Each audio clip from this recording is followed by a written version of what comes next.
say, all three of these coalesce into one. And if I can take the time for a little enjoyable anecdote, a long time ago, when I was explaining this principle about how in China the religions are related differently than in the West, not as competitors, why, the next day a student brought me a Dear Abby column, which made this point with a graphicness I could not have conceived. It was a short letter. I'll read it. I remember it. Dear Abby, I am 31 years old and attractive, and I'm interested in religion. I am a member of the First Methodist Church, Blessed Angels Catholic Church, and B'nai Emunah Synagogue. I also attend Christian Science services, though I do take aspirin occasionally. Please, I'm interested in getting married. Can you tell me how I can meet a man who is interested in any or all of these religions? Signed, Ida. Now comes back Abby. Dear Ida, you seem to have the bases covered.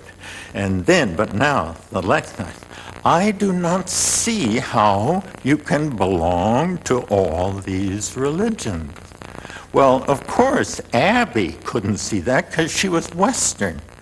But for Chinese, there would be no problem at all, because these religions service different components of the human self. And you ask, how does this relate to Confucianism?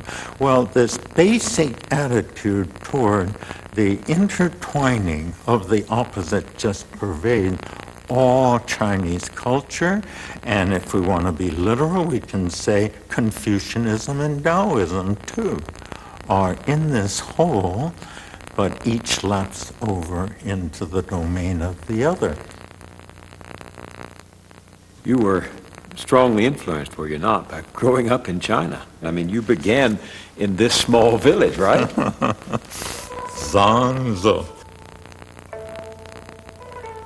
That's my hometown. It's located 70 miles northwest of Shanghai. And the only way we could get to Shanghai was 5 hours by barge and another hour on a train from Suzhou. Every childhood, if you know nothing different, seems perfectly ordinary, the way the world is ordained. Of course, we knew that we were different. Ours was the only house in town that had a porch, and I remember the most fragrant roses there. After breakfast, the whole servant's family would come in, and there'd be a reading of a chapter in the Bible and the singing of a hymn. My mother taught piano as her mission. A mountain rose just a few feet back from our house. On top there was a pagoda built to incarcerate evil spirits. Most of the religion that lapped around us in this tiny village was folk religion, which centers in evil spirits, of which they're innumerable and mostly bad.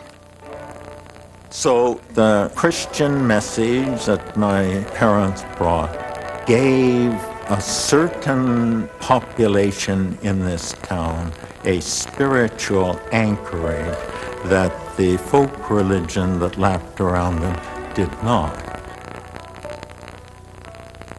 When we looked out back window in cold weather as well as warm, we would see people on the mountain doing their Tai Chi Chuan, early in the morning.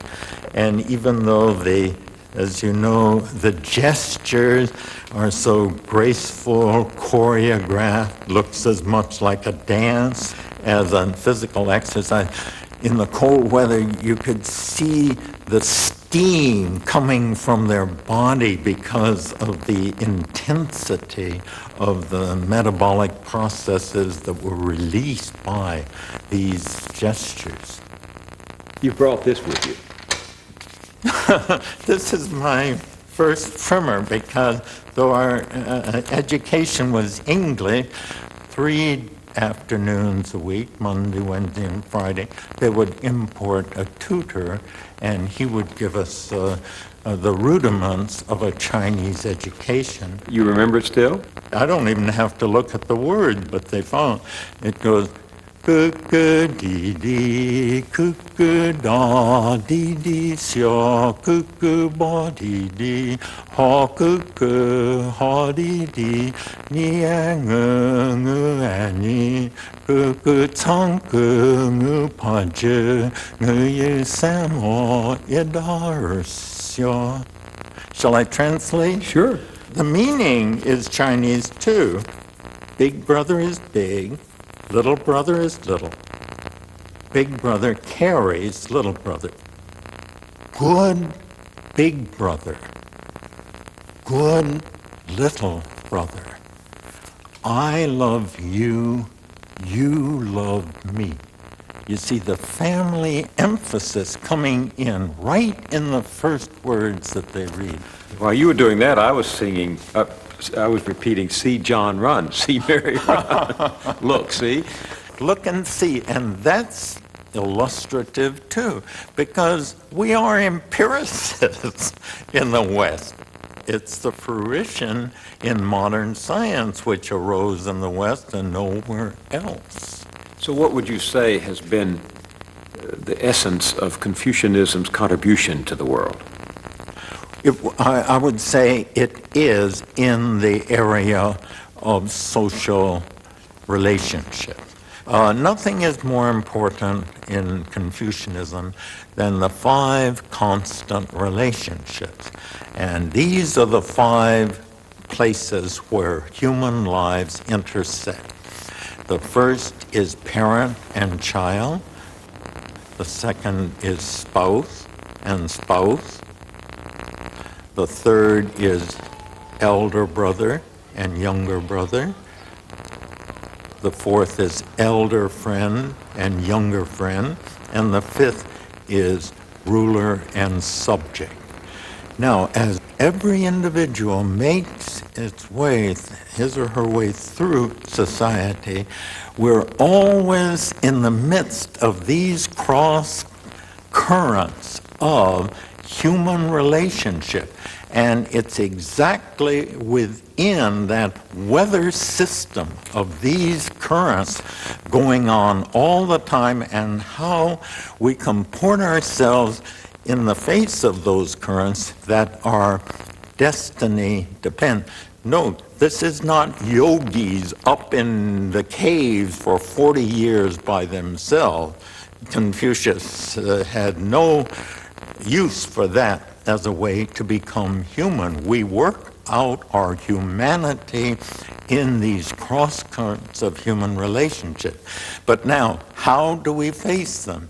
It's like our wings. Everything depends on how our wings are set.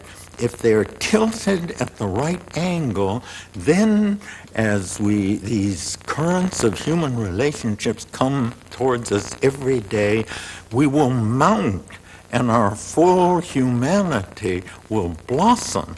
But if our wings are slightly tipped downward, then we'll go devolving into the atrocities that human life can lead to.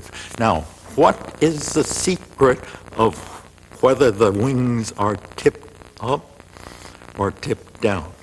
And their word is ren. Ren, which in terms of the pictograph is composed of 2 radicals. The first is for a human being. You have a torso.